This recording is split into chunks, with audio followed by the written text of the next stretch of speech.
Elizabeth, An Intimate Portrait is the latest royal biography by Gyles Brandreth and sheds a light on many previously unknown parts of the life of Queen Elizabeth II and her family. He recently joined Alan Titchmarsh on his ITV show Love Your Weekend and admitted he felt awkwardness upon his first meeting with the Queen. Alan began, "The latest book is the ultimate, Elizabeth, an intimate portrait, and it is an intimate portrait and it is by someone who knew the late Queen. And who also knows the King. I love the fact that here in this book, you're wearing this jumper. Is this the King asking you for the name of your knitter?" Gyles laughed at the image in the book and explained, "He certainly was laughing, he is very keen on wool. But I can remember the first day that I met the Queen. We remember every detail of that. Of course, the Queen meets hundreds and thousands of people, but we always remember an encounter with the Queen. I met her on May 2, 1968, and she was 42 and I was 20 and at university, and of course I wrote it down in my diary. Of course, the few things I remember on that occasion is how the atmosphere changed the moment the Queen appeared. Something in the room changed, there was a kind of awkwardness but excitement too, and I realized there was an invisible moat at all times around the Queen. She was always normal, always herself, but nobody else was quite normal with her. And the other thing that I noticed that day was she was visiting the debating society at university. The debating society president walked her across the courtyard in the rain, but he didn't hold her umbrella.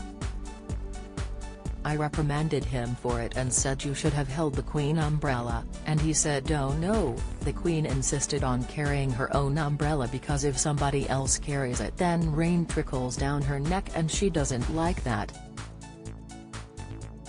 In the recent book, Gyles dropped a number of bombshells revealing previously unknown stories of the Queen's life and her final days, including her secret cancer battle.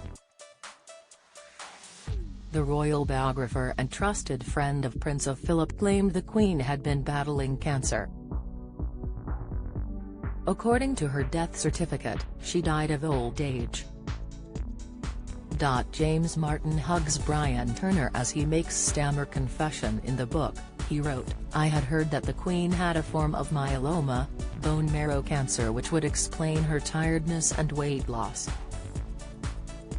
And those mobility issues we were often told about during the last year or so of her life.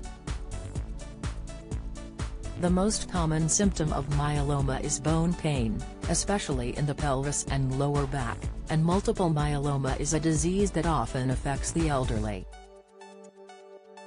Currently, there is no known cure, but treatment including medicines to help regulate the immune system and drugs that help prevent the weakening of the bones can reduce the severity of its symptoms and extend the patient's survival by months or 2 to 3 years." He also claimed that Queen Elizabeth gave Meghan Markle her blessing to continue acting if she wished to do so. Queen Elizabeth told Meghan she could carry on being an actress at their first meeting and was concerned for her happiness, the book claims. Meghan first met the monarch back in the early days of her romance with Prince Harry, when she was still a star in the hit legal TV drama Suits. However, when she and Harry eventually became engaged, Meghan gave up her acting career and took up royal duties, before she and Harry quit the firm less than 2 years later. Love Your Weekend with Alan Titchmarsh airs Sunday from 9:30 a.m. on ITV1.